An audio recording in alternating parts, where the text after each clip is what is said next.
I know you can accomplish this because you are not afraid. At home, you ought to open the briefcase. You will find that it also has a combination lock, but this is simply the address of the house. If you didn't think to look, you may need to return to the house the following night. I know you would do that because you're not afraid. Once you've found the address and you open the briefcase, you will find what I have sent you to look for, and the reason for all of your trouble. It's the deed to the house. The city cannot demolish the house without this document.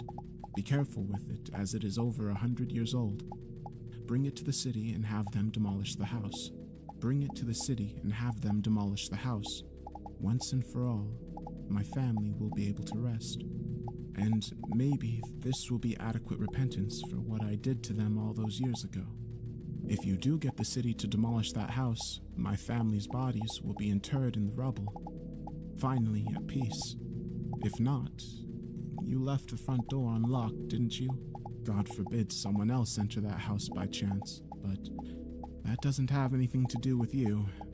And anyway, they have nothing to fear, right?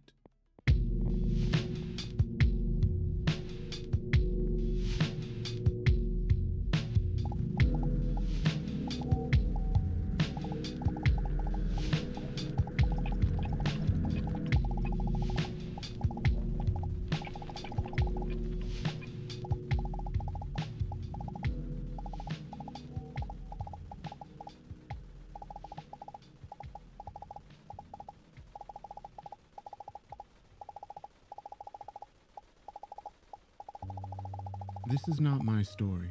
It is my daughter's story. Her name was Teresa. She died 2 weeks ago, a suicide by overdose.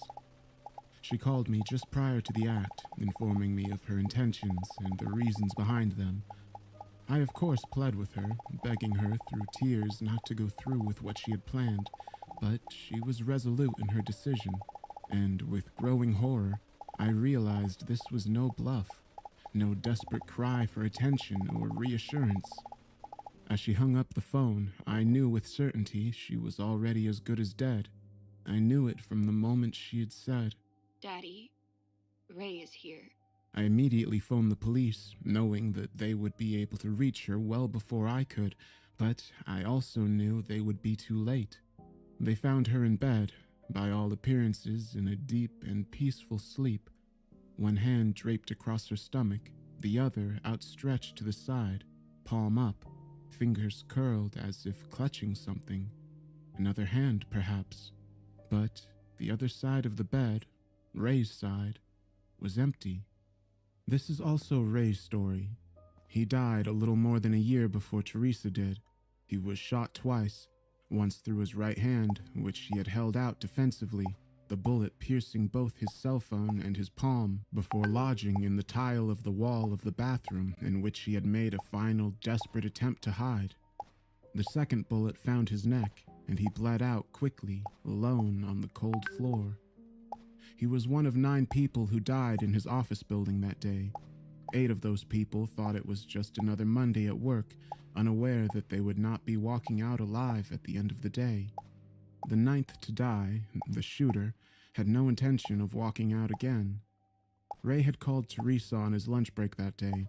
She was at home, and the sight of his name lighting up her cell and causing it to buzz had made her smile.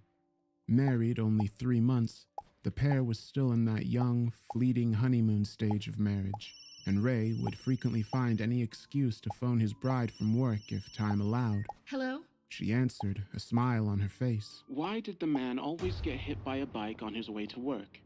"I don't know. Why did he?" Teresa responded. Because he was stuck in a vicious cycle. Teresa chuckled.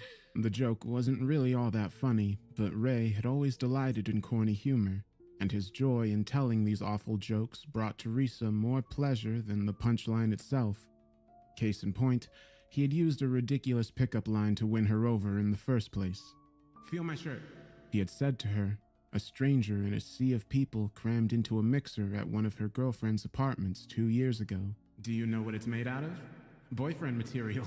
Teresa had laughed out loud, 1, because the punchline was genuinely funny, and 2, because Ray, tall and attractive in a goofy kind of way, was so ridiculously happy to use it on her. His smile contagious and immediately endearing. And as bad as the line had been, it had worked. They had been together ever since. How was your day? Teresa said, sitting down at the kitchen table. Living the dream. Ray responded with some sarcasm. Actually, my presentation went well this morning. I'm supposed to present it again to senior staff on Wednesday. Things are looking promising. That's great news. It really is. Ray said, satisfaction in his voice. You know, if this proposal goes through, we should celebrate. Go away somewhere. There was a pause on Ray's end. That sounds like a wonderful idea. He responded, only now he sounded slightly distracted. Do you have some place in mind? I don't know. Teresa said, thinking. Cheryl has that cabin that she said we're always welcome to use. We ought to take her up on that sometime. She and Brad will end up selling it before we ever use it. It would be nice to get away. Ray didn't respond. Babe? A moment's hesitation. Did you hear that? Hear what? Teresa said, but before he could respond, she heard it. A loud report, a distant bang coming over the phone. Ray, what was that? I don't know. He said, and from the sound of his voice, he was walking. His voice sounded shaky. There was a second loud report, still distant but closer, and Teresa felt her hands go cold when she thought she heard a woman scream. I'm gonna find out what's going on. I'll call you back. Ray? Teresa said, but he was gone. She set the cell phone down on the table and stared at its black screen. She got up suddenly from the kitchen table, walked to the sink, and filled a glass with water, which she downed. Staring over at the phone, she willed it to ring again, to show Ray's name. It did not. Teresa rushed over and picked it up. She called Ray's cell phone. It went to voicemail. She called his desk phone. It too went to voicemail. She called reception at his office. No answer. She slammed the phone back down on the table, hands trembling. She found it hard to catch her breath, to not imagine the worst, to convince herself that what she had heard did not mean what she thought it meant. An interminable moment later, her phone rang. She snatched it up. Ray! Baby? He said, whispering, his tone urgent. There's a man with a gun. Teresa sank into the chair. Where are you? I'm in the bathroom down the hall from my office. Reese, he killed Mark.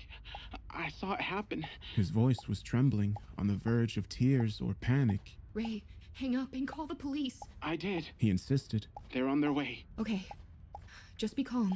She said this as much to herself as she said it to Ray. Where is he?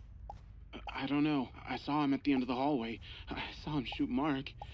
I came in here because it was the closest door. I don't know if he saw me. Did you lock the door?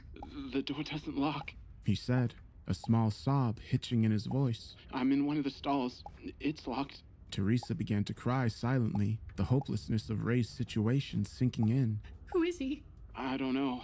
He's wearing a mask, a ski mask. I think he's... Ray stopped talking suddenly at the sound of a loud bang, disturbingly close. Ray hesitated and took a long, shaking breath. I love you, Reese. He whispered, his voice even quieter now, barely audible. No.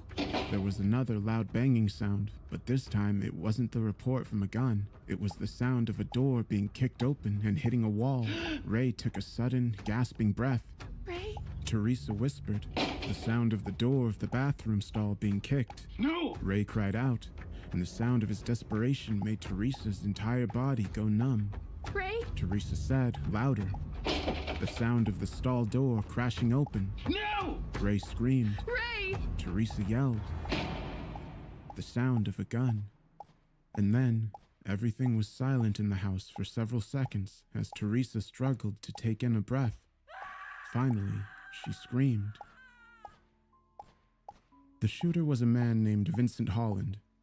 He had worked in the engineering department just one floor down from Ray's office in marketing, a textbook disgruntled employee with manic depressive issues.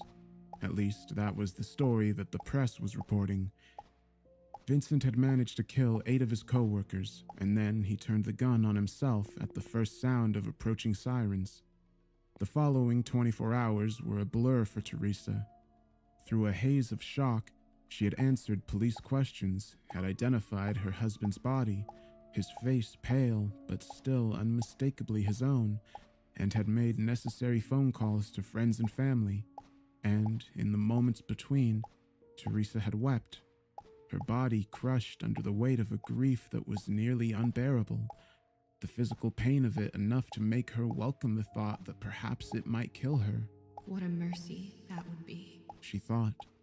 The night of Ray's death, she had slept the deep and artificial sleep of the drugged, her body succumbing to whatever cocktail her best friend Cheryl had insisted on giving her. Teresa had not asked, and did not even care what the pills were, but had taken them all and quickly slipped into the warm embrace of sleep, where her grief at least briefly could not reach her. When she woke the next day, she wondered briefly why her chest hurt so badly. It took but a moment for her to remember, and the tears were immediate. She rolled over and put her palm on Ray's side of the bed, where the mattress was cold and empty. Behind the sound of her crying, she could hear voices down the hallway. Cheryl and Teresa's mother were speaking in somber tones. Teresa looked at the clock. It was shortly after noon. Cheryl's sleeping pills had caused her to sleep for more than 11 hours. Teresa sat up in bed and wiped the tears from her cheeks, consciously pressing the sorrow deep down into her stomach. She picked up her cell phone from the nightstand, more out of habit than necessity, and she shuffled toward the bathroom, flipping a switch. The light assaulted her eyes, and for a moment she absorbed her own pitiful reflection. Eyes swollen, cheeks splotchy, nose red. She took in a long, shaking breath. Then her phone buzzed in her hand and she jumped. The screen said, "Ray." Teresa stared at it, a mixture of disbelief and confusion coursing through her brain. She answered it. Hello? Why did the man always get hit by a bike on his way to work? Ray said. Teresa struggled to take a breath, and when she was finally able, it came in a rattling gasp. She took an involuntary step away from the mirror, as if retreating from what she was hearing. Her mind raced as she felt a sudden surge of hope warring against her lingering sorrow, and she wondered if perhaps the events of yesterday had been nothing but an incredible dream. Because he was stuck in a vicious cycle. Ray concluded. Ray? Teresa said. Yeah, baby? He responded. What's wrong? The joke wasn't that bad. Where are you? I'm at work. He said with a slight chuckle. I just got out of a meeting. My presentation went well. I'm supposed to present it again to senior staff on Wednesday. Things are looking promising. Teresa didn't respond. Reese, are you okay? He asked. Teresa looked at herself in the mirror, at her Halloween mask of grief.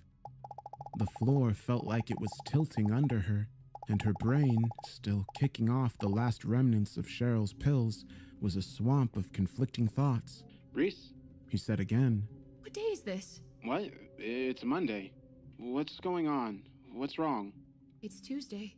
No, it's... Ray began, but then he stopped. There was a silence on both ends of the phone for a moment. Then Ray said, Did you hear that? Hear what? She asked. Then she heard it, and a sick feeling of déjà vu swept through her. There was a loud report, a distant bang coming over the phone. What was that? Ray said, and from the sound of his voice, he was walking. Ray, wait! Teresa said. There was another loud report, still distant but closer, and Teresa heard a woman scream. I'm going to find out what's going on. Ray said. I'll call you back. Don't! Teresa said, but he was gone. Teresa put her phone down on the bathroom sink and stared down at it, her hair cascading in front of her eyes. She shook her head violently, trying to shake off the confusion that made it difficult for her to focus. She ran her fingers through her hair and then pulled at it in frustration. She picked her phone back up and called Ray's cell. Voicemail. She called his desk phone. Voicemail. She called the reception at his office. The outgoing message informed her that in light of yesterday's tragic events, the office would be closed for the remainder of the week. Teresa furrowed her brow and put the phone down on the sink again. Seconds later, it rang again. The screen said Ray. She answered it without saying anything. Reese? Ray said, his voice whispering panic. Listen to me. There's a man with a gun. Teresa began to sob, and her hand shook so violently that she could barely hold the phone to her ear. I'm in the bathroom down the hall from my office. Baby, he killed Mark.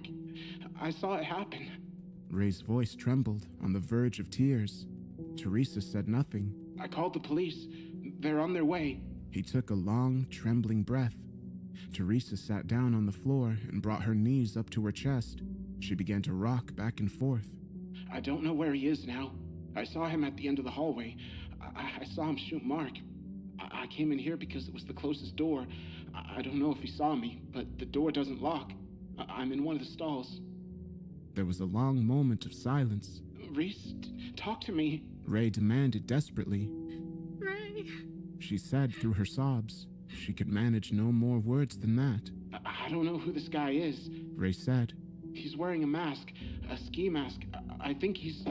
But Ray stopped talking suddenly at the sound of a loud bang, disturbingly close.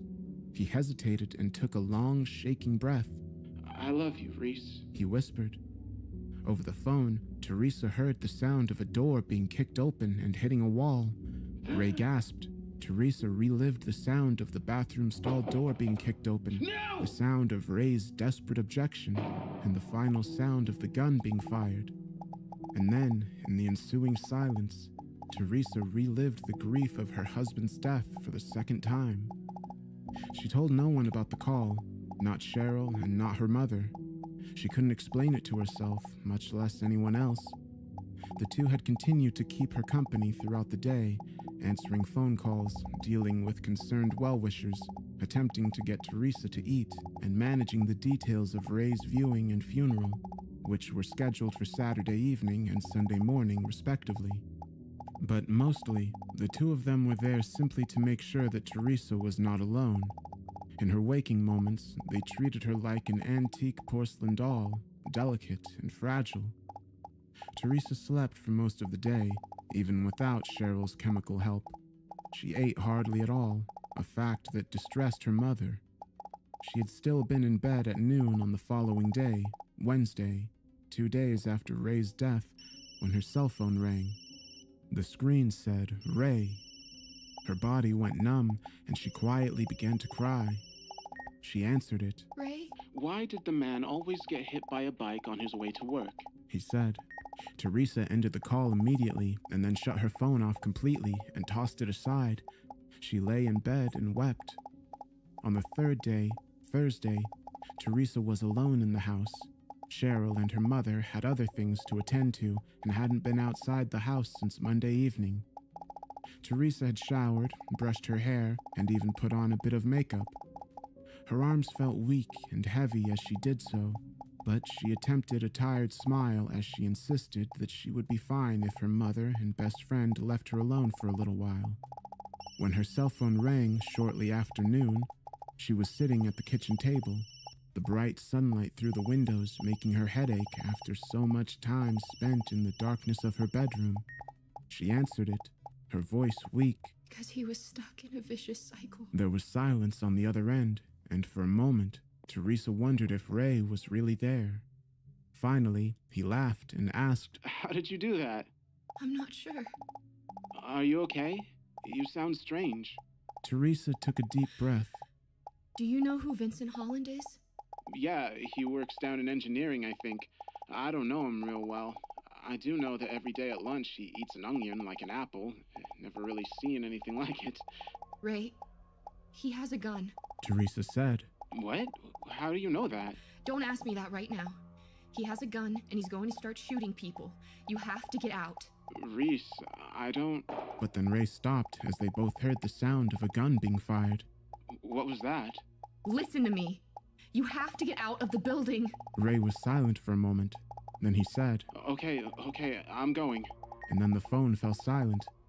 Teresa put the phone on the table and stared at it. Dust floated silently through a sunbeam that cascaded through the window and landed in the warmth on the back of her hand. She wondered how the sun continued to shine, as if the entire world wasn't enveloped in grief like she was. Her phone rang again. Ray. She answered. Baby, I saw him. Ray whispered. where are you? I'm in the bathroom down the hall from my office. Baby, he killed Mark. Teresa ended the call and slammed her phone back down on the table. She put her hands over her eyes and cried. Friday, shortly after noon, Teresa sat at the kitchen table with Cheryl and her mother. The three of them were quietly nursing cups of tea, the kitchen counters and nearly every other available surface covered in gift baskets and flowers. Teresa's mother and Cheryl made quiet small talk as Teresa sat silently, her eyes intently focused on her cell phone, which sat like a dumb blank slate on the table in front of her. 12:03 came and went without a call. Teresa chuckled mirthlessly to herself. She had intentionally made sure she was not alone for today's phone call from Ray. If he did call again, this time she wanted witnesses, but part of her knew that he would not call her if she was not alone. Is everything okay, Reese? Cheryl asked.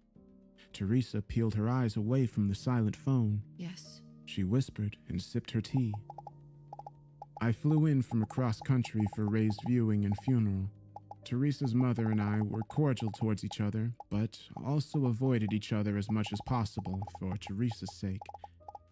I was shocked at how she looked, tired and haggard and grief-stricken, of course, but also troubled in a way that did not look like simple mourning. I held her tightly several times over the course of those 2 days, always at a loss for words, wishing there was anything in the world I could do to remove the weight of sorrow pressing on her shoulders. Teresa told me later that she had tucked her phone away during those 2 days of activities.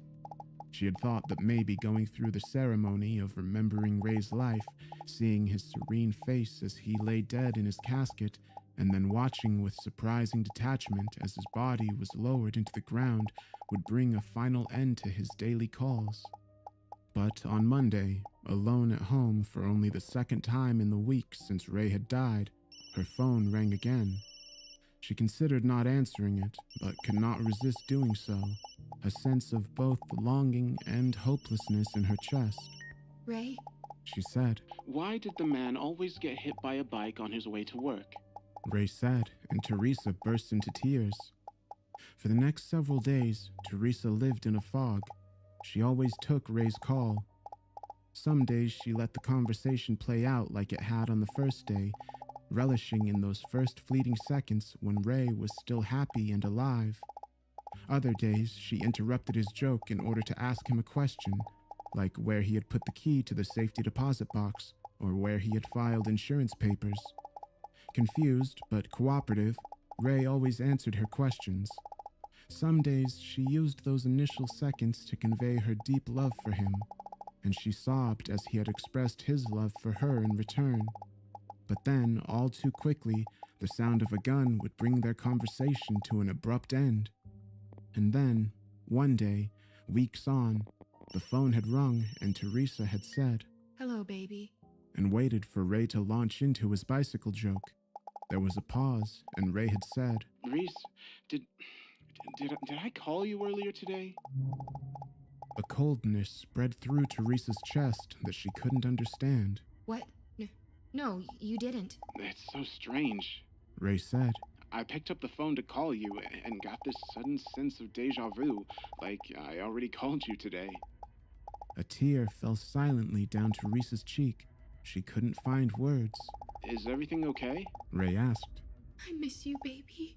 Ray chuckled. I miss you too. He responded, more of a question than a statement. I'll see you in a few hours. No, you won't. She said. Reese, what? And then he stopped. Did you hear that? Teresa hung up the phone. Her thoughts stirred with confusion and an odd sense of hope. Every prior conversation had been laden with a heavy sense of the inevitable. No matter what Teresa said to him, Ray would always end up dead on the floor of his office bathroom. But today he had seemed to remember something. And their conversation had taken a different course at Ray's direction. And Teresa began to wonder what would happen if she tried pushing harder, made more of an effort to get Ray to take a different course of action. The next day when Ray called, Teresa immediately took charge of the conversation. Ray, I need you to listen to me carefully and answer me as fast as you can. How many different ways are there out of your office? Out of your department, I mean. What? Answer me! There's the main door, straight through goes to the IT department, and to the left takes me down to the main hallway. There's a second door that goes through HR, but it just meets up at the main hallway at the other end. And there's the door to the balcony. Why are you asking me this? Grab your keys. Don't grab anything else. Go through the IT department. Do not go down the hall. Get to your car and come home now. There was a pause, and then Ray said, Okay, I'm coming. and the line went dead. Teresa found herself out of breath while she waited. She paced. Moments later, her phone rang again. Reese, listen to me. There's a man with a gun. Teresa screamed in frustration and threw her phone across the room, where it hit the carpet and slid across the floor. The next time he called, Teresa asked, Ray, the balcony outside your department, does it have steps that go down to the courtyard? Yeah? Why do you ask? And you can get to the parking lot from there. Yes? What's going on? Go. Don't ask me anything. Just go out the balcony doors and to your car. Do it now. Come home. Teresa insisted. Is everything okay? Go! A minute passed, then two. Teresa barely breathed as she stared at her phone. 5 minutes passed without a call from Ray. She was finally able to take a breath. Teresa was on her bed. Her back ached as she sat arched over her phone. For the first time since the day he died, there was no second phone call, and Teresa had no idea what to expect next. She was lost in a nearly thoughtless daze when she heard the front door open. She jumped and nearly cried out. The door closed and she heard footsteps. She jumped from the bed, racing from the bedroom and down the hallway to the foyer. And impossibly, there he was. His tall, gangly, goofy-looking yet handsome self, although his skin was deathly pale to the point of almost being blue. He smiled at her, although his brow was furrowed in concern. His mouth formed the beginnings of a question, but she ran to him and leapt into his arms. He was cold, deathly cold, and Teresa gasped.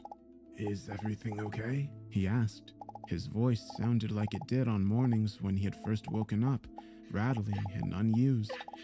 Everything is okay now. Teresa said, weeping into his shoulder, holding him tighter than she ever had before. And in return, Ray held her tightly as well, but his hands were like ice on her back, his body stiff against hers, and although her ear was pressed firmly against his chest, she could not feel his heart beating, a fact that she dismissed just as quickly as she realized it. Teresa decided to tell him everything. Sitting at the kitchen table, she held his icy hand in both of hers as she recounted everything from the initial shooting at Ray's office, his death, his funeral, and his daily phone calls. He stared at her blankly, his face registering no alarm, confusion, or even recollection as she spoke. She sat back in her chair and considered him for a moment. Tabula rasa. She thought dully as she looked at him. He wasn't hungry, he wasn't thirsty. He was content to sit quietly until Teresa gave him directions to move. Her heart ached with the dueling emotions of relief and terrible confusion, and she watched him closely, unable to hide the obvious bewilderment on her face. And yet, Ray never asked her what was wrong. That evening, Teresa led Ray to their bedroom, where he stood dully by the foot of the bed and looked at her as if he had never been in the room before. She undressed him, and as she did so, she realized he was wearing his work clothes, not the suit he had been buried in, the suit he had worn on their wedding day. She pulled back the covers and told him to lie down. He did so with silent obedience. She slid in beside him and kissed him. His kiss was both familiar and foreign to her. His lips were soft and passive where they had always been firm and insistent before, and there was no warmth there. But the texture and the taste of him was the same. They made love, Teresa initiating and leading where Ray had always taken charge before, and while her heart overflowed with the joy of being held by her husband once more, her body shivered at the iciness of his touch. When Teresa woke the next morning, sunlight touching her eyelids, she reached out without opening her eyes, but her fingers encountered nothing. Ray's side of the bed was empty, the covers pulled up as if he had never been there. She sat up abruptly. Ray? There was no answer. She searched the house, calling out for him several times, but he was gone.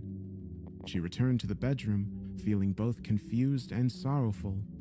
Where had he gone, and would he not come back? And then, shortly after noon, her phone rang. The screen said Ray. She answered it. Ray? Reese.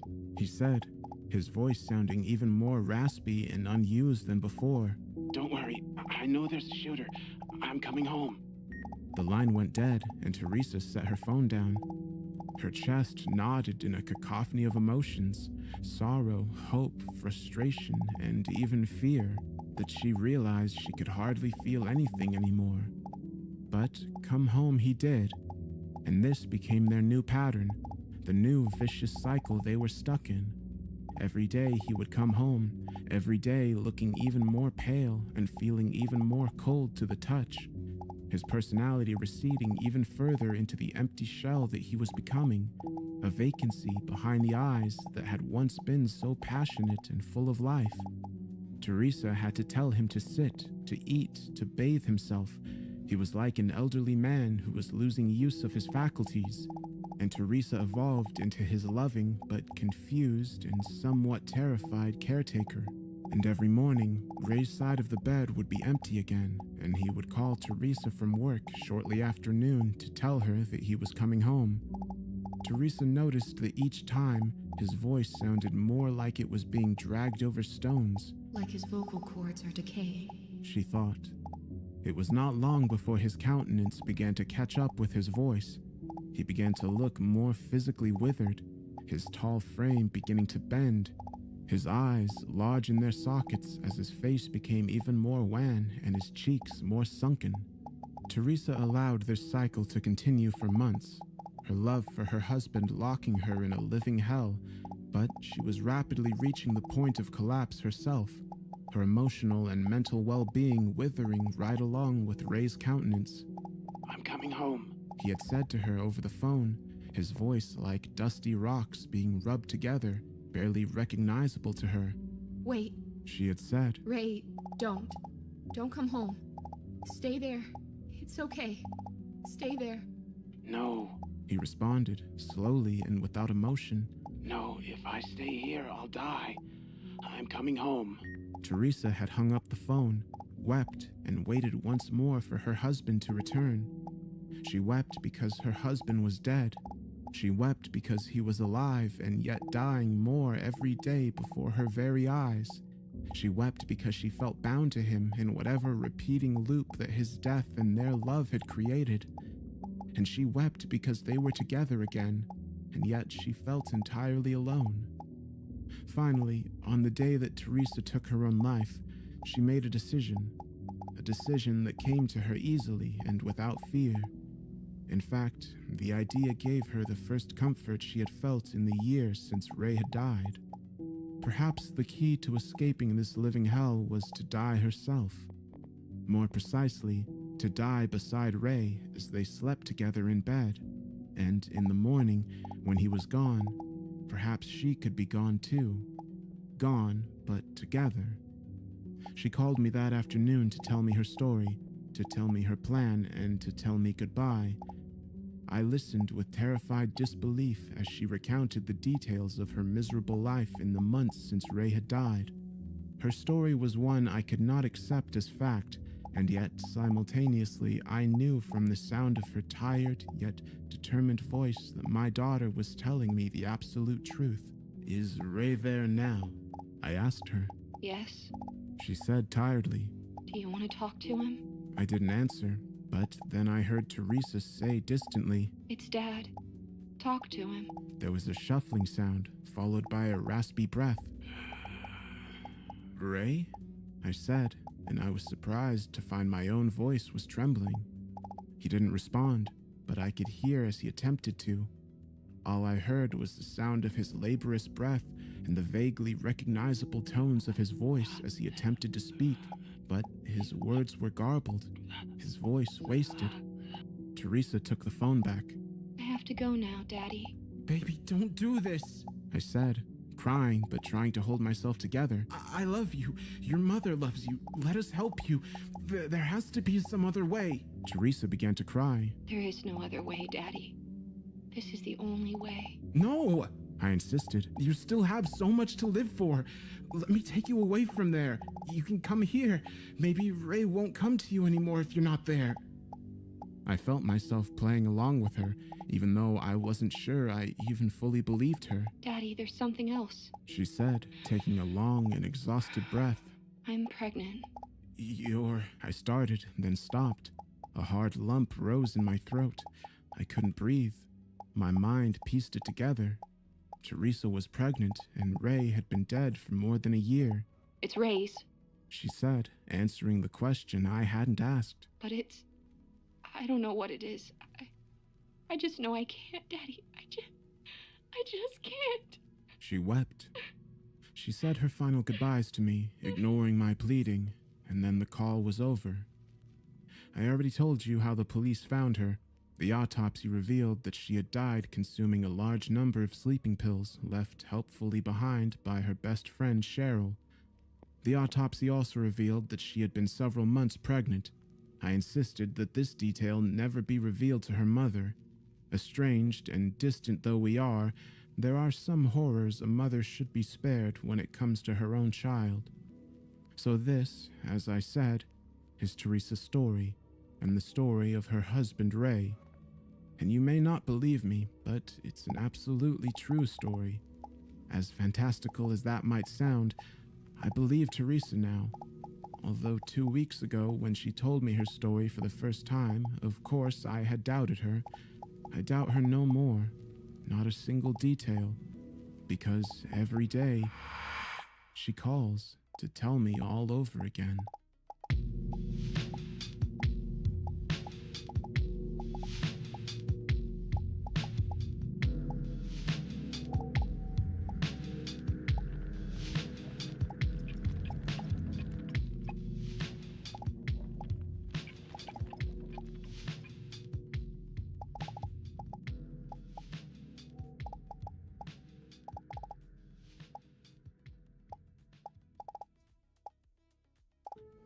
Proxima Centauri is a low-mass star that is part of the southern Centaurus constellation.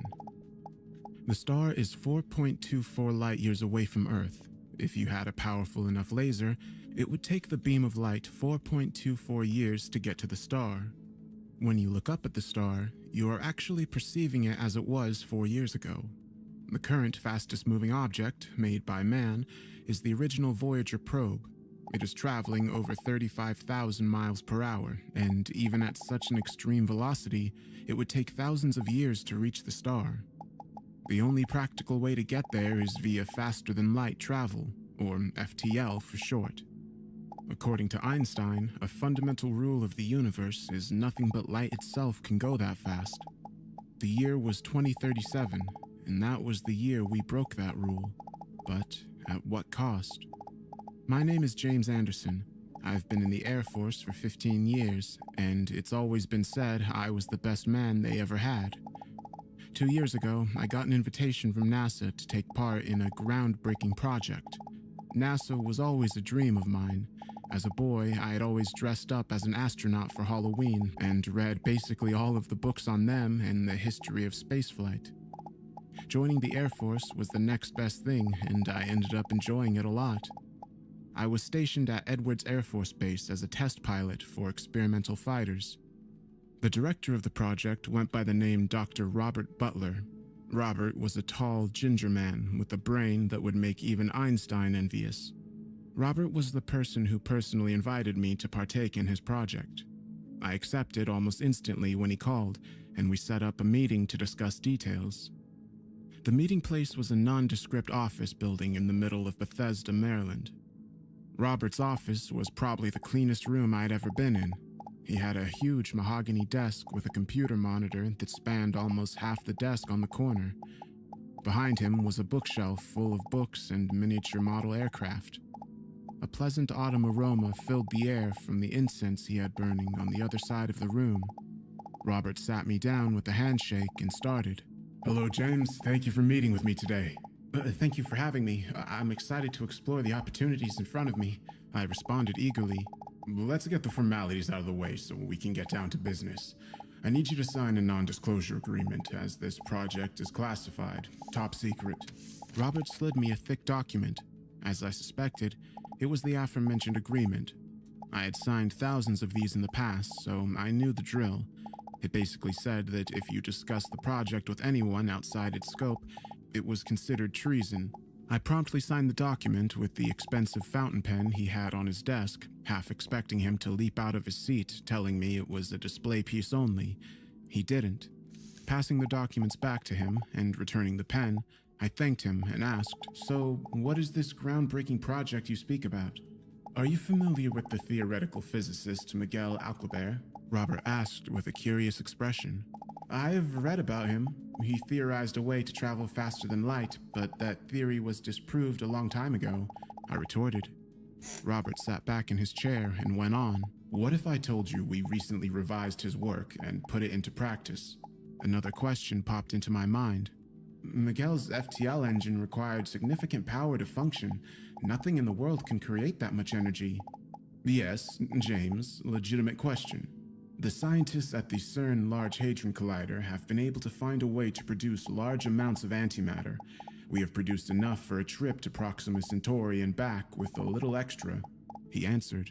"So you've built a ship?" I asked. "Yes, we're calling it the Trieste, after the submersible piloted by Jacques Piccard that dove into the deepest depths of the ocean. It seemed the most appropriate," Robert replied. I was humbled to be a part of something so much bigger than myself. I would have a chance to shape the future of mankind and affect many generations ahead of me. My heart started beating rapidly as I inquired, "How fast does it go?" "According to our calculations, the Trieste has a max velocity of 32.47 times the speed of light, and you're going to be her pilot," he answered, as if waiting for this question the whole time. Before I could ask the date of the flight, he handed me a contract that outlined the whole project. Upon signing the contract, Robert set me up with living accommodations and held out his hand. I shook it and left to move into the apartment he provided for me. After I settled in for a week, Robert invited me back to a spacious conference room to meet the others who would join me on the pioneering flight. Robert called 4 people into a line, each at the top of their respective fields and eager to change history. The first I was introduced to was engineer Dr. Pravina Cook. Pravina designed and helped construct the reactor and FTL drive. She was a shorter woman, maybe just over 5 feet, with long dark hair, in her 30s. What she lacked in height, she makes up for in intelligence. The next person I was introduced to was Dr. Haruto Moon. Dr. Moon was a medical doctor. He was tall, with short hair and a suit. Haruto was recently in the running to become Surgeon General, so NASA jumped at the opportunity to invite him. Then I met the chief scientist, Dr. Elizabeth Murphy. Elizabeth was one of the most beautiful women I have ever set my eyes upon. Her eyes were like diamonds. My gaze was transfixed on her smiling face before the man next to her cleared his throat. I snapped out of it and shook her hand, and his. The man was the commanding officer of the Trieste, Colonel Edward Thomas. Thomas didn't look anything like the colonels I've worked with over the years. He was short and thin, so not very intimidating. I showed him proper respect nonetheless. Before our handshake was finished, he leaned down to my ear and whispered, "I saw how you looked at Elizabeth. That's not what this mission is about. So if you would kindly keep your dick in your pants, this will all go over smoothly." I nodded before joining him in the line. Robert handed us each a glass of champagne and gave a toast. "To New Horizons." We all clinked our glasses and socialized. The next day was orientation. We all met in the same conference room. It was that day I finally got to see the Trieste. Although it was only a render on the wall, it looked like I was looking at the real thing. At the front of the craft was a large spherical command structure, probably where we controlled everything. Behind the sphere was what looked like a communications array. Then there was the reactor, sandwiched between 2 vast rings. The rings were the main component of the FTL drive. Behind that, at the direct aft of the ship, were the main engines for standard propulsion. Flanking the reactor were 2 cylindrical tanks for the fuel. One had antimatter, and the other tank contained matter. Those two substances emit vast amounts of energy when combined. The reactor controlled that and converted it to energy. Robert began by explaining why he chose Proxima Centauri. As you may already know, Proxima Centauri is the closest star to Earth other than the Sun. This makes it an excellent candidate for this project. That's not the only reason we chose it, though. For a little over 40 years, that star has been emitting bursts of ultra-high energy radio waves.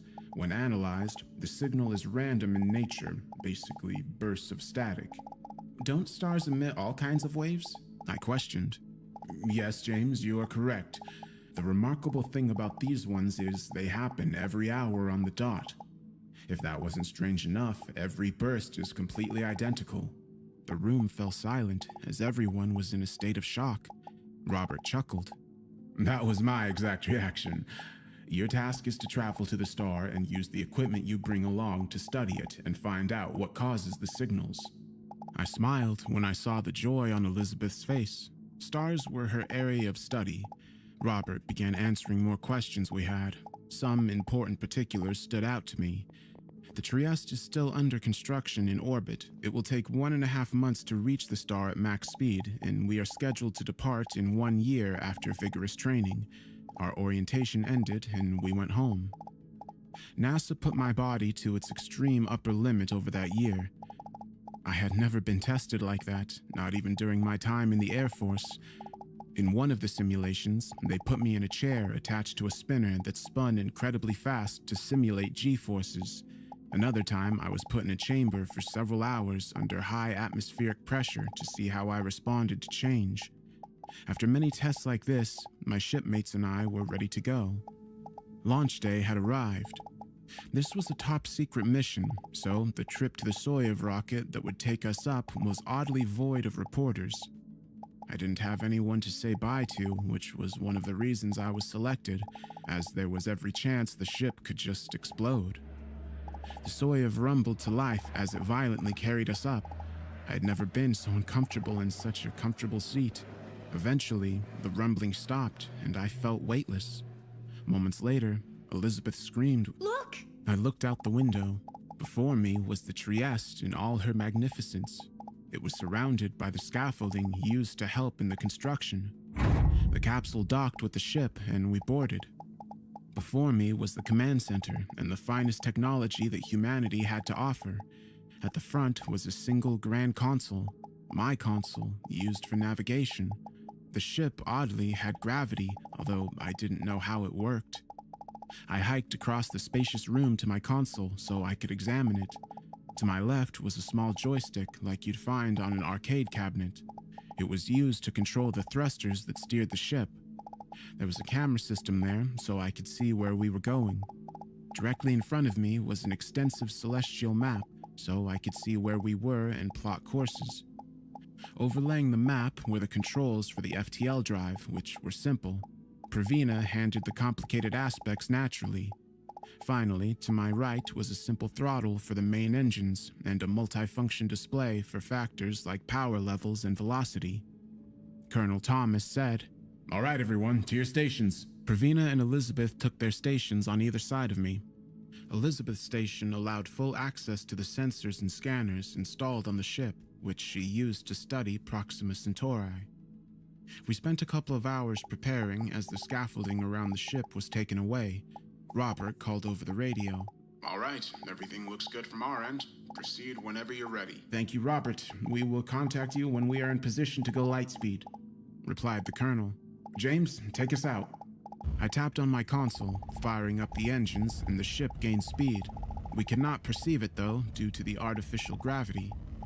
The ship needed to be far away from Earth in case of a disaster.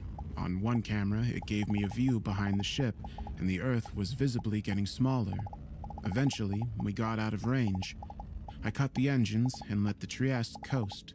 "We're in position, sir," I informed Thomas. He relayed the information to control.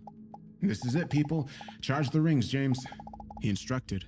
I started the charge sequence, and the ship began to hum as the rings roared to life. Looking at the readout, I read 2 minutes to charge. 2 minutes to charge! There was an atmosphere of anxiety and excitement. My panels turned green as the coils finished charging. The colonel knew this and had a seat. After the click from his harness, he addressed the crew. "Whatever happens, you have all done this country proud. James, engage." I had the biggest smile on my face as I nodded and did as instructed. We heard a loud burst of energy. Colors dazzled our eyes as we gazed out the front window. What followed was unnerving silence. I came to my senses and studied the panel in front of me. "Holding steady at 24.5 C. We're stable," I exclaimed. A wave of relief washed over all of us before we started celebrating. What I saw out of the window is hard to explain. It was like we were flying through a blue tunnel of light. Pravina promptly checked the drive for any issues. She found none. We all congregated in the mess area for a meal while Dr. Moon examined himself and the rest of us for any negative effects of our transition to light speed. To his amazement, we all looked perfectly healthy. Dinner was disgusting freeze-dried chicken, or what looked like chicken and tasted like rubber. Despite the horrible cuisine, we were all happy as could be. To us at the time, we just made history. It was the life goal of every human being. We were proud. Soon, it was time to sleep for the long trip. The pods were programmed to wake us up 5 hours before we reached Proxima Centauri. Pravina checked over the systems methodically before getting into her pod. She didn't want there to be any problems while we were sound asleep. As my pod closed, I felt claustrophobic before gently drifting into a deep slumber. I awoke seemingly minutes later to a blinding light. Dr. Moon and Elizabeth, with those beautiful eyes, were standing above me. She smiled, saying, "We're here, James." I slowly sat up and got out of my pod. The 2 other crewmates were awake as well. Dr. Moon gave me a pill to help me recover from the extended rest, and I got out of my pod. Thomas asked me where we were. The trudge to my console was a little awkward as it felt like I was learning to walk for the first time again.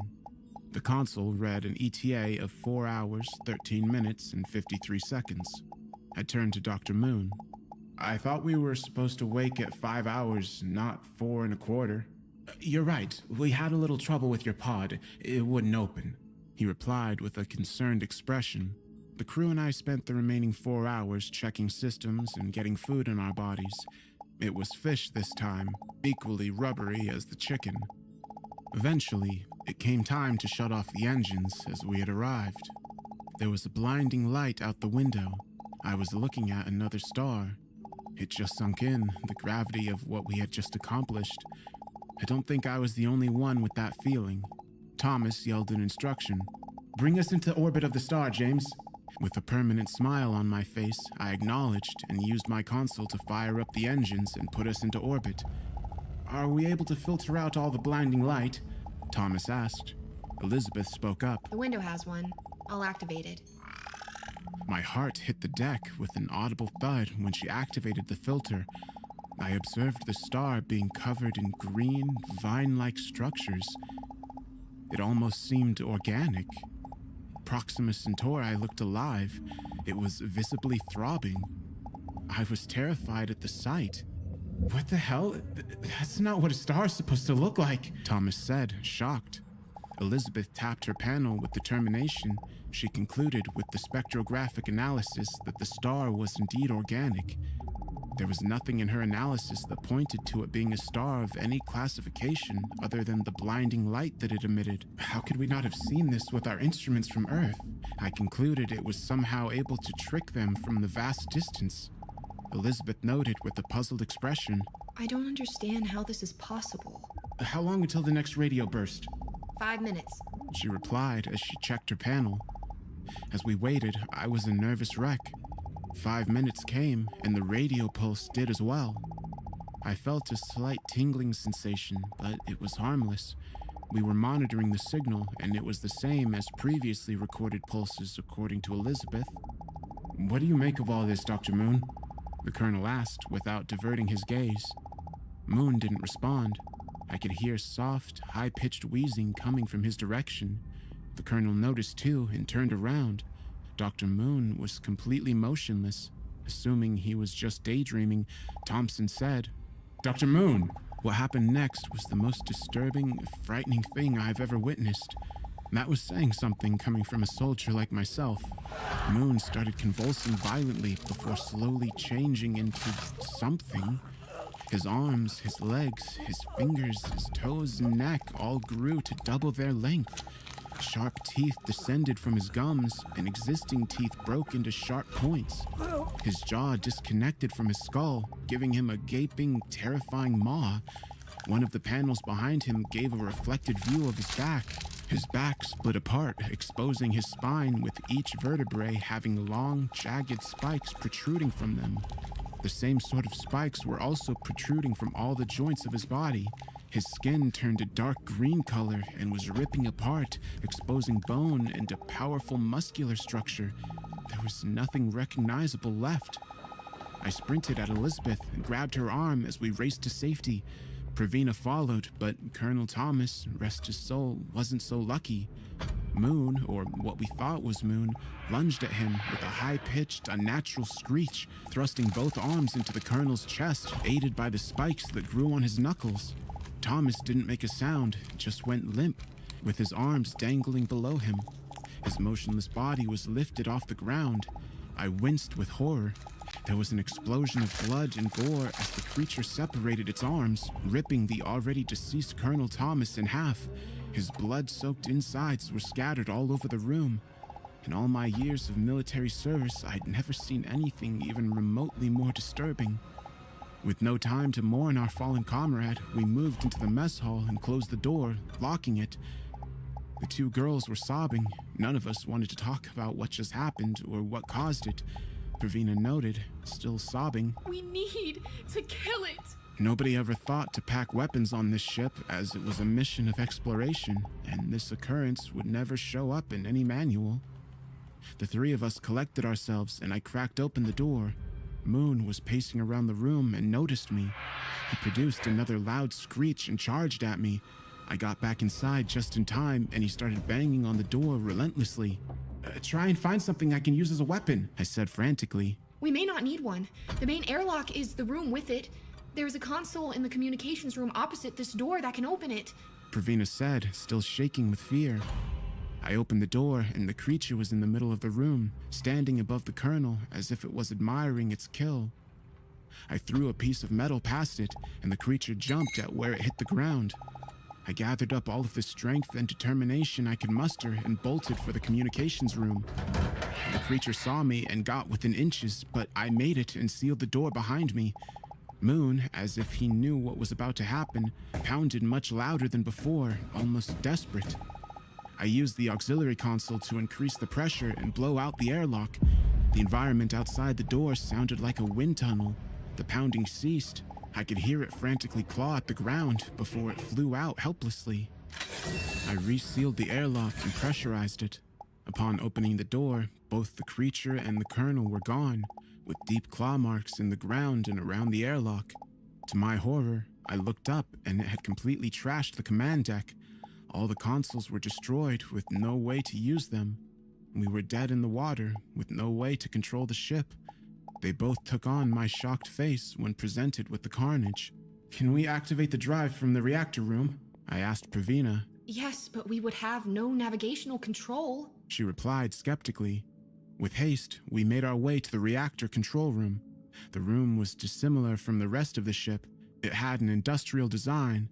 Pravina did her magic to try and charge the rings before another burst.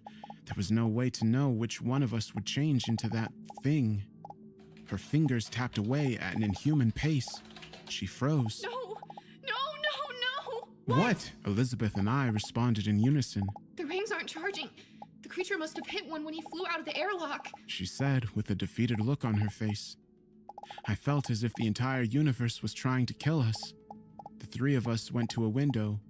We were shocked to discover that there was a deep gash on the side of one of the rings. That meant the only chance we had was the main engines. We could get far enough away and try to fix the rings with a spacewalk. We had no way of knowing how far away the pulse had an effect and wasted no time starting them up from the reactor room. Pravina put all available power through the engines, including the power from life support. 30 minutes later, we were going fast enough that I could perceive the organic star drifting away slowly. There was 15 minutes until the next burst. The three of us took shelter with nothing left to do and separated ourselves with doors between us, just in case we were not far away from the star. The engines were still going. We were keeping in constant contact using the intercom system. Elizabeth monitored for the burst. The three of us had never been so scared in our lives, as we now knew what was potentially about to happen. Our fate was inevitable. The burst came and went. The two started sobbing again. As far as I could tell at the moment, we were all safe. I broke down with relief, as it was one issue we no longer had to deal with. One of them stopped crying. "Elizabeth?" I called out. I'm here, James! I'm here! Elizabeth cried.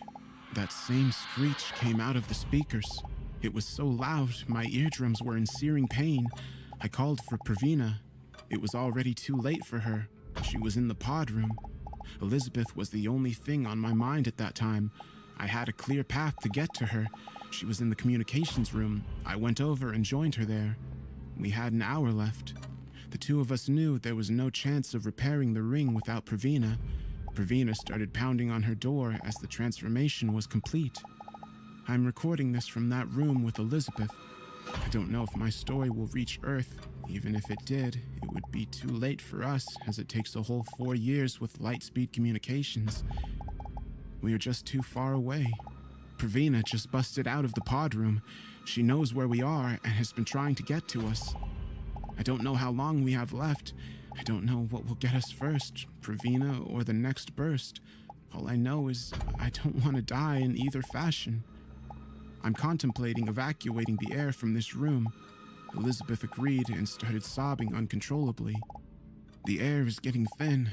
The humans can survive about 6 minutes without oxygen. It is an agonizing death, but it is far better than the alternative. I do not regret going on this mission. Neither does Elizabeth. We are fortunate to make our world proud. If you are hearing this message, please stay away from Proxima Centauri. It is not what it seems. The room is now completely void of oxygen. Elizabeth has gone unconscious. I'm devastated, but I know I won't be that way for much longer. Only one thing left to do. Send.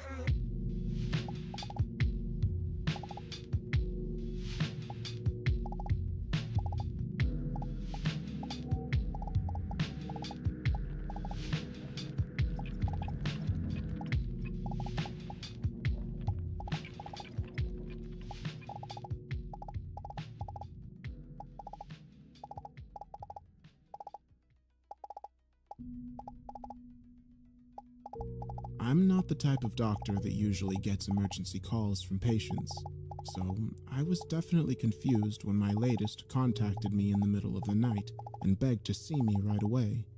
He seemed sincere enough that I told him I'd meet him at my office. That groggy and half-awake choice is the only reason my family is still alive. While I was putting on my clothes and trudging out to the car, I tried to remember everything I could about Anton. When he'd first come to us, he'd been deaf for 8 years due to an auto accident, so he was perfect for the trials. Of the 20 patients who'd undergone ear and nerve regeneration therapy, he'd been the first to begin hearing again. He'd been so happy the last few weeks, I had no idea what could have gone wrong. I was so preoccupied that I didn't even notice the streetlights were out. When I arrived at my office, he was already standing at the far corner of the parking lot, nervously scanning the area. Cast in white by my headlights, he frantically waved his arms horizontally to get me to turn my car off, and then wordlessly insisted I hurry and unlock the front door of the building. I was concerned, but had never known him to be violent or on drugs, so I got out my keys, held myself a bit guarded away from him, and opened the door. He slipped past me on the left as I entered, nearly knocking me aside before he took up position behind the floor-to-ceiling glass wall and continued peering out into the night. His behavior more than warranted comment. "Anton, are you in danger? We should call the police," he began to exclaim. "No!" but cut himself off harshly after the initial "nuh" sound and went bug-eyed. After another hurried scan out the window, he turned to me and whispered, "No police. They can't help." Attempting to control his anxiety and help him focus, I held out an arm and led him into my office. Sitting down in a familiar setting by yellow lamplight appeared to help him, but he shook his head when I went to turn on the bright white overheads. Acquiescing, I sat behind my desk and let him explain himself. "Doctor," he said with emphasis, as my title was the whole reason he was coming to me. "I've been hearing things." Despite my best effort, I let slip a micro-expression of confusion. Anton widened his eyes and hurriedly elaborated. "I know that's the whole point of the treatment, and I've been very happy with my progress so far. You guys have been great, the whole team. It's just that there's something more going on. Last week, I began to hear this absurd, crazy choir of whistling like constant wind chimes during the day. That was not a good sign. A flaw in the nerve regeneration process could create problems for our funding and for other patients. Perhaps some form of tinnitus." No, he countered. "They were real sounds. It was super annoying, and I spent all Saturday afternoon tracking it down until I finally found it. A bunch of people were blowing whistles at the dog park." I frowned. "Some sort of protest?" "No, dog whistles. I could hear dog whistles." At that, I sat up a little taller in my seat. An unexpected discovery in the process could create quite the opposite of problems for our funding. "You could hear dog whistles? You're certain?" He nodded, clearly relieved that I was believing him so far. "We can run tests to confirm, but that's fantastic. Not only has your normal hearing been restored, but your range of frequencies." "Yes," he said in a sudden emphatic whisper. "Hearing the dog park is one thing, but it didn't stop there. All week it got worse." Damn. I got out a pad of paper and pen to take notes. "Go on."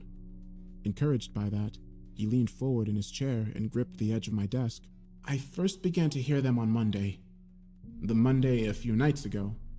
Yes, I didn't know what it was, but I chalked it up to my better hearing and tried to ignore it that first night. The longer I lay there in bed, the more the sounds began to come into focus. It was like this muffled wiggling sound coming from outside, but when I opened the window, I couldn't be sure if it was louder. I wrote it down, but remained uncertain. It continued to get worse after that?" He ran a hand back along his unkempt hair and sighed with relief at finally having his anxieties heard. "Yeah. Never during the day.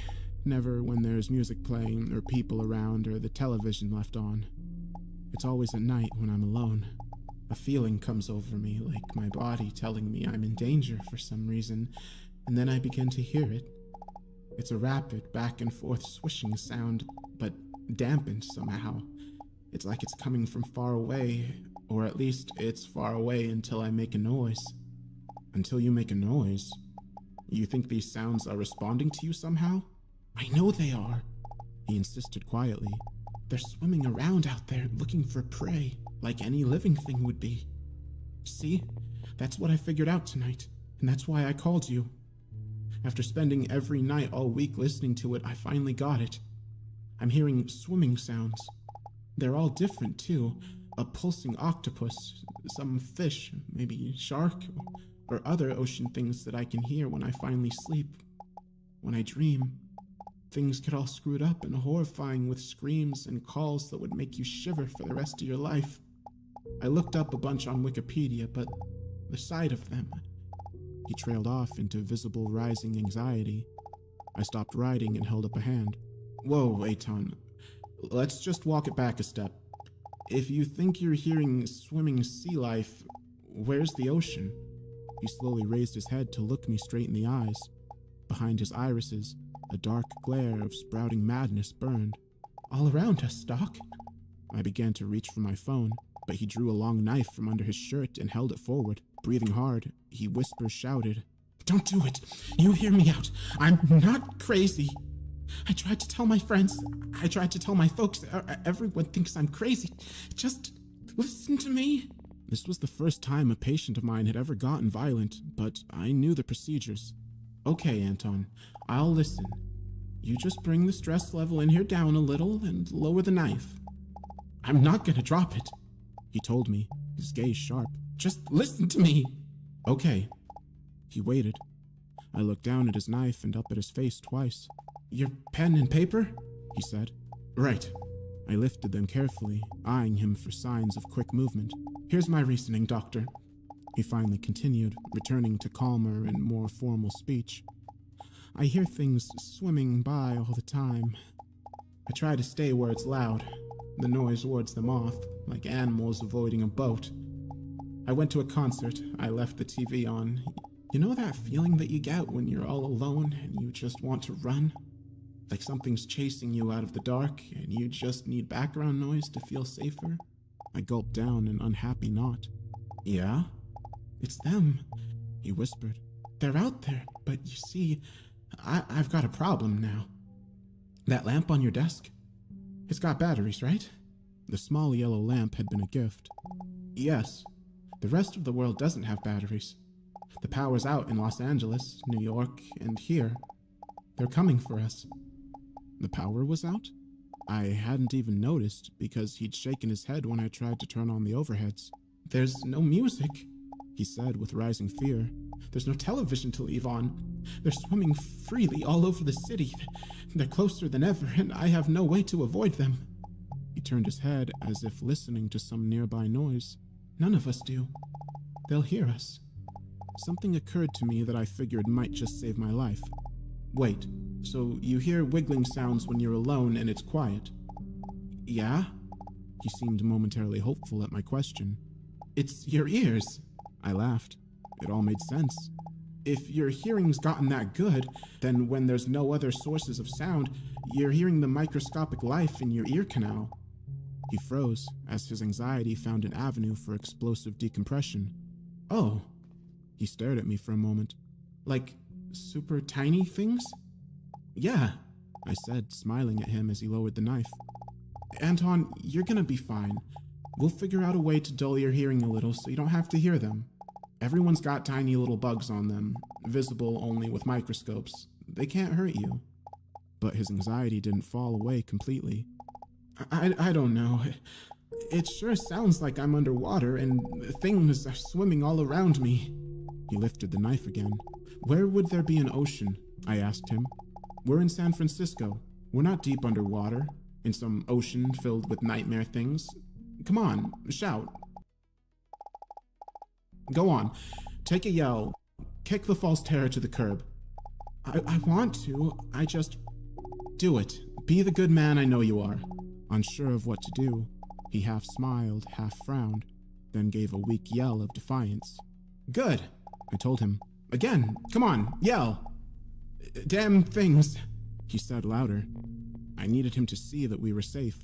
"Yell, yell, Anton. Damn things, you aren't real," he shouted at the top of his lungs. "I'm not afraid of..."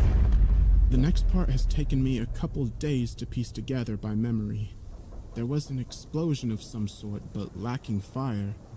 The floor and the ceiling seemed to implode into each other, sending wood, brick, and glass shrapnel in every direction. My desk took much of the blast, but obviously since I'm still in the hospital, I didn't escape unscathed. Anton disappeared in an instant among the debris, but as I stumbled out of the destroyed front half of the building, I saw no blood of any kind.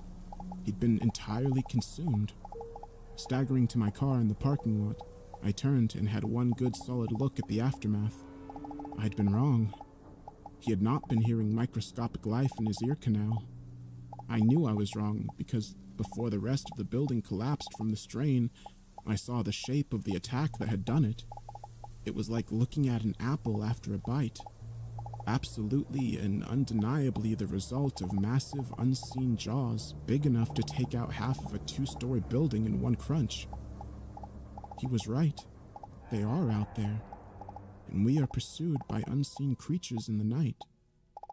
When you're alone, when it's quiet, and when you get that feeling to run and hide and stay silent, listen to it. Just listen to it.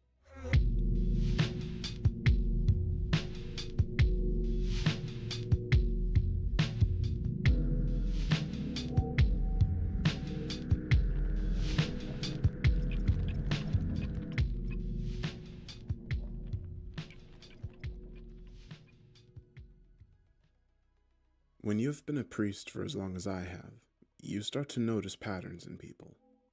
When a parishioner approaches, I can already guess what they want to ask me by their body language or the way their eyes flicker to meet mine. It's quite funny, actually. Everyone thinks they're unique, that somehow they're different than everyone else.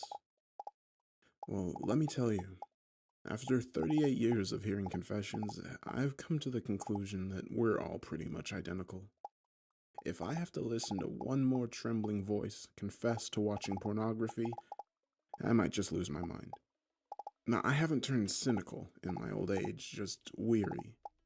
When you hear the same sins repeated over and over again, 1,000 million times over, you begin to wonder if there's any hope left for the human race. I guess that's where faith kicks in. Though, now, I'm not sure how much of that faith I still possess. You see, I don't practice anymore. I've given up the collar. I witnessed something that has shaken me to this day, and the shadow of its memory still haunts me. It was the last confession I ever did. I stifled a yawn, trying my best to remain awake after another sobbing parishioner left the confessional. The entire process had just become so mechanical to me that I barely even heard what was being whispered on the other side of the screen. I adjusted the cushion under my rear, feeling the familiar ache that had only gotten worse as my years advanced.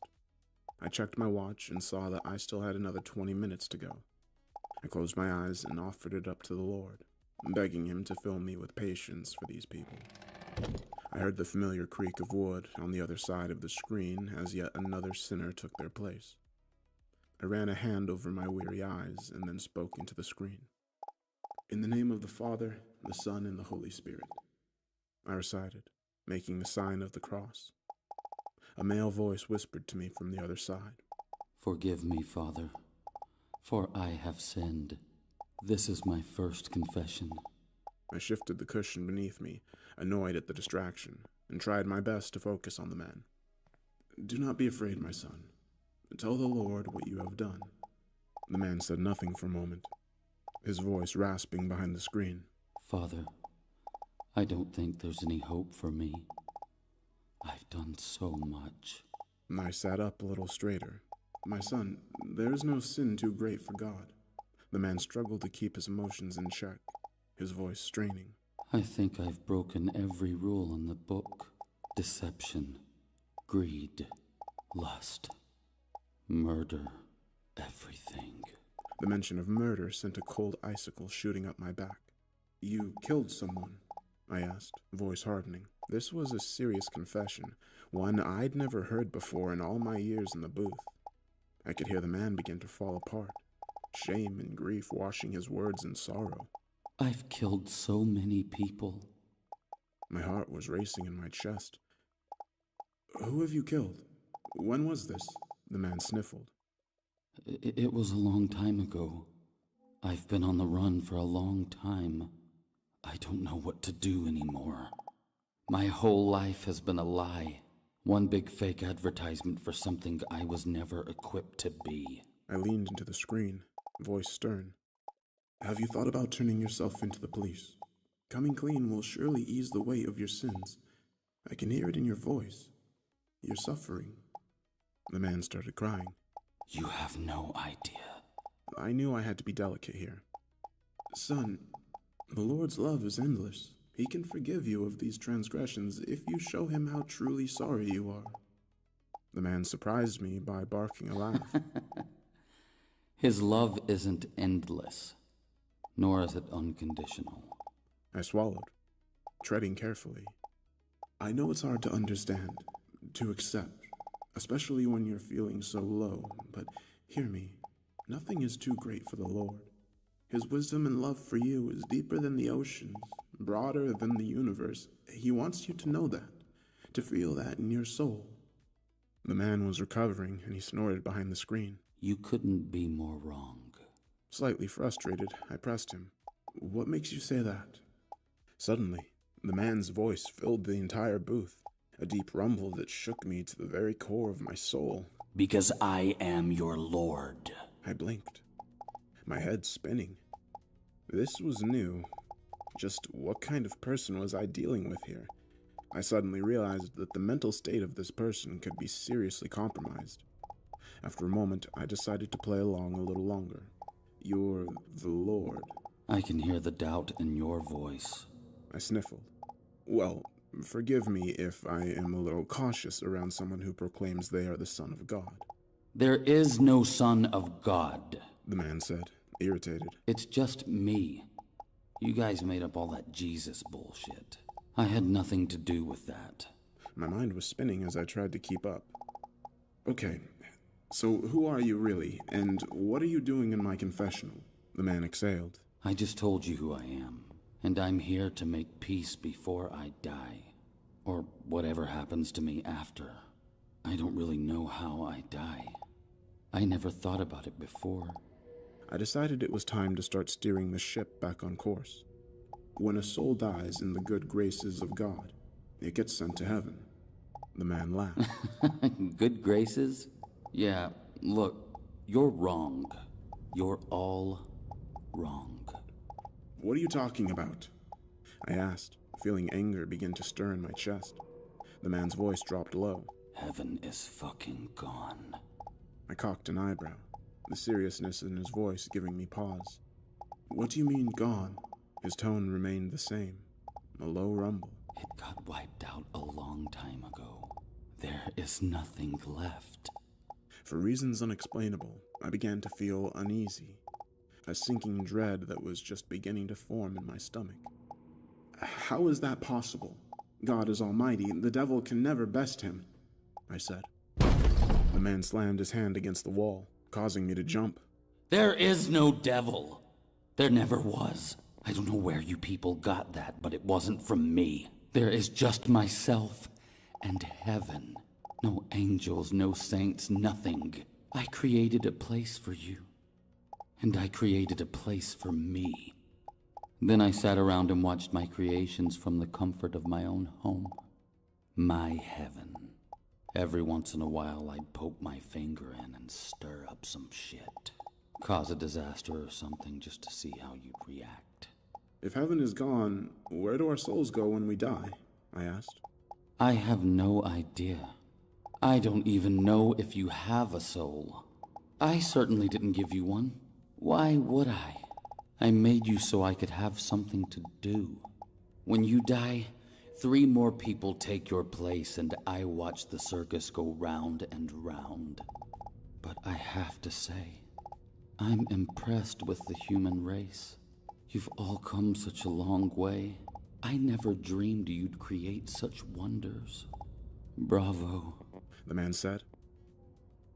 Something outside the booth, in the sanctuary, crashed, but I ignored it. The man drawing all my attention. Why are you here? I repeated, mind blanking at the absurdity of what I was hearing. The man's voice turned quiet, an edge of unease now. Because I am going to die soon. I can't hide down here much longer. They know where I am, and they're getting so close. Who? The man collected himself before whispering. The old horns. I could hear the shuffling of feet echoing outside the booth as people began to leave, probably annoyed at the long confessional, but I didn't care. Something about this man held me and terrified me. I'm not following, I said, a worm of unease snaking up my stomach into my chest. I thought you said there was just you and us. I thought you said the devil didn't exist. He doesn't. This is something else entirely. The man hissed. The logical form of me begged to end this conversation, but I couldn't let it go. What do they want with you? The old horns. Fear entered the man's voice. I don't know. They just showed up in heaven one day, taking me completely by surprise. They destroyed everything. Their power and wrath was more furious than anything I'd ever seen before. I had no choice. I ran. You ran and came to Earth? I asked. I had to. Where else is there to go? I don't know anywhere else but your world and mine. I don't have a clue where these entities came from, or how they found me, or why they want me, but There is no stopping them. They'll be here soon. I can't hide forever. I exhaled, trying to collect my thoughts. Okay, so say hypothetically this is all true. Why would you come here? To confession.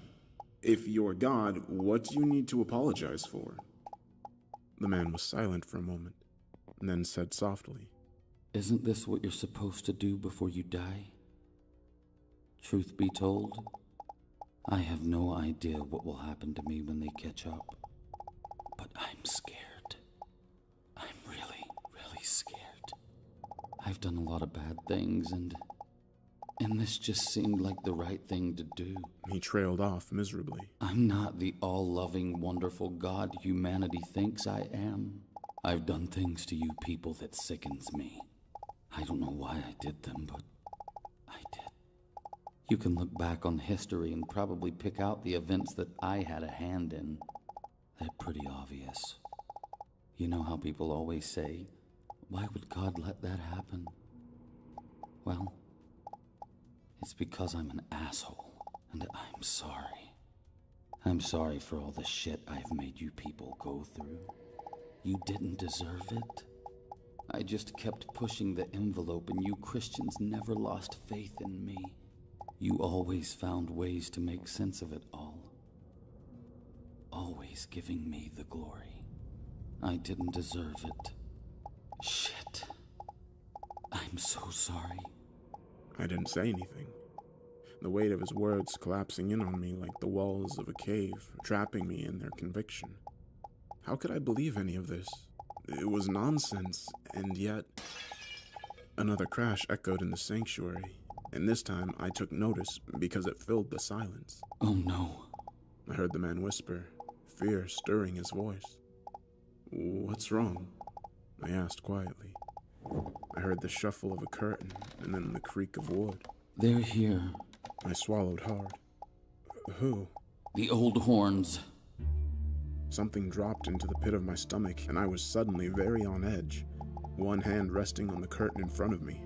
Don't open it. Do not look at them. The man hissed.